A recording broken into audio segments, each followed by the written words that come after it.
দেখেন আমি একটা আপনাদেরকে ডাটা দিয়ে দিই। একটা দেখবেন সোশ্যাল নেটওয়ার্কে আমি যখন আসছি তখন আমাকে বলা হয়েছে যে নাটকের মানুষ ওয়ার্ক করে না। এই যে কথাটা, এই কথাটার উত্তরটা আপনারাই কেন দেন না? যখন দাগি আসছে তখন সোশ্যাল নেটওয়ার্কে অনেকেই বা অনেক ইউটিউবার বলছে যে নাটক এটা, তারা এটা হিস্টোরিক্যাল টান দেয়, কিন্তু আমি বলছি ইন্ডাস্ট্রিতে আসলে নাটকের মানুষ কয়জন আর সিনেমার মানুষ কয়জন? আপনি একটু দেখেন না, একটু গণনা করেন। আপনাদের সাথে বসে যদি আপনারা একটা সালতামামিং করেন যে লাস্ট যারা যেসব সিনেমা ওয়ার্ক করছে সেসব ডিরেক্টররা কোত্থেকে আসছে, হাউ দে নিজেদের কোত্থেকে আসছে? একজন হিমেল আশরাফ নাটক থেকে আসছে, একজন মেহেদী হাসান হৃদয় নাটক থেকে আসা, একজন রাফি সে তো সিনেমার লোক না, সে তো শর্ট ফিল্ম করে আসছে, তার মানে ওটাও একটা নাটকের পর্যায়ে বলা যায়। এই ঈদের চার্জ যেমন শিয়াব শাহিন নাটক,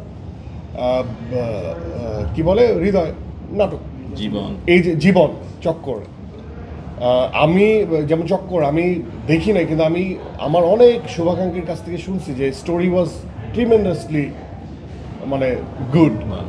জীবনের মানে যে স্টোরি টেলিং করছে, ও যেভাবে পারফর্ম করে, ওর যে ইমেজ তার একদমই রিভার্স সে যখন নির্মাতা।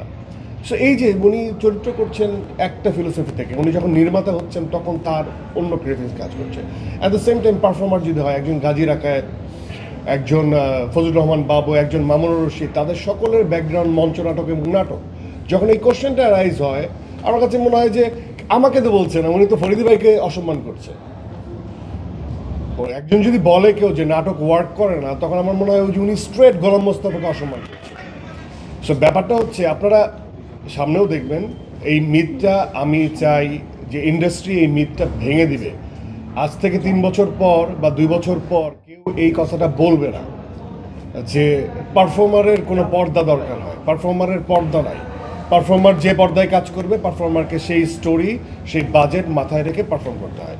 পৃথিবীর কোথাও এটা নাই যে উনি সিরিয়াল থেকে এসেছেন, উনি এইখান থেকে এসেছেন, এটা কোনো এই ধরনের কথা, যে এটা হচ্ছে নির্বুদ্ধিতা এবং মূর্খতা ছাড়া আর কিছু না। সো এটা মিথ আমার কাছে, এটা একটা কুসংস্কার। আমরা এটা বলতে পছন্দ করি দেখে এখনো বলি। নিশু ভক্তদের এই দুইটা চাওয়া ছিল, সেটা হচ্ছে কেন ঢাকায় মুক্তি পেল, কেন ঢাকার বাইরে না, উত্তরবঙ্গে দক্ষিণবঙ্গে অনেক জায়গা থেকে তারা আসছে। আর 2 নম্বর হচ্ছে বছর প্রথম প্রশ্ন তারা হচ্ছে শুধু সিনেপ্লেক্সগুলো মুক্তি পেয়েছে না, এটা অ্যাকচুয়ালি এটা মানে এটার অ্যান্সারটা আমার মনে হয় যে এটা শাকিল তাকে ভালো দিতে পারবে। আরেকটা জিনিস হচ্ছে নিশু ভাই কেন বা বছর বছর 3, 4টা, 5টা, 6টা, 10টা না না, আমার যেমন আমি যেমন এই প্রশ্নের উত্তর দিয়েছি, আমার একদমই ব্যক্তিগত ইচ্ছে বছরে 3টা ছবি নিয়ে আসা, এটা আমার ইচ্ছে। ইচ্ছে থাকলেই, if there is a will, মানে যেখানে ইচ্ছা থাকে সেটা আসলে একসময় পূর্ণ হয়। আমার ভালো কন্টেন্টের সাথে নিজের সম্পৃক্ততা এবং একই বছরে 3টা ছবি ইচ্ছারাও আনার ইচ্ছে আছে, সেটা আগেও ছিল এখনও আছে। কারণ this is my bread and butter and this is my professional staff, this is not only my passion.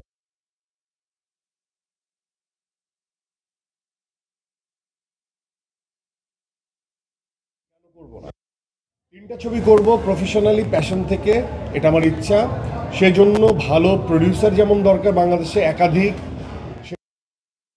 দরকার একাধিক, এবং ভালো কো-আর্টিস্ট বা ভালো কলাকুশলী টিম সব কিছু দরকার। এখন যতক্ষণ পর্যন্ত সেটা সিঙ্ক্রোনাইজ না হয় ততক্ষণ পর্যন্ত তো আমি আর সিনেমা, যেমন আমি 5টা ছবি আমার কাছে আসছে, সেটার থেকে আমার একটা করা হয়েছে, ব্যাপারটা এরকম। তো সেখান থেকে আমি বেছে নিচ্ছি একজন শিয়াব শাহিনকে। সেখান থেকে আমার শাকিলের সাথে অলরেডি তখন আগের 2টা কন্ট্রাক্ট সাইন করা, 2টা সিনেমা, একটা আমরা শেষ করলাম, আরেকটা সামনে আসবে, সেটা অলরেডি কন্ট্রাক্ট হয়ে গেছে। এর বাদেও অনেক কন্ট্রাক্ট হয়েছে, সেগুলো আমি সামনে আনতে চাই না, কারণ আমার কাছে মনে হয় যে আগের থেকে এই আওয়াজটা বা কথাটা বলাটা, কারণ কি আমি শুধুমাত্র বলতে পারবো যে আমি কয়টা ছবি সাইন করেছি, তার ডিটেল কোনো কিছু আপনাদেরকে জানাতে পারবো না। তা আমার কাছে মনে হয় যে ছবিটার কাজ সামনে চলে আসে, অনেক দূর এগিয়ে যায়, তখন আমি এটা নিয়ে কথা বলতে পারি বা আপনাদেরকে জানাতে পারি।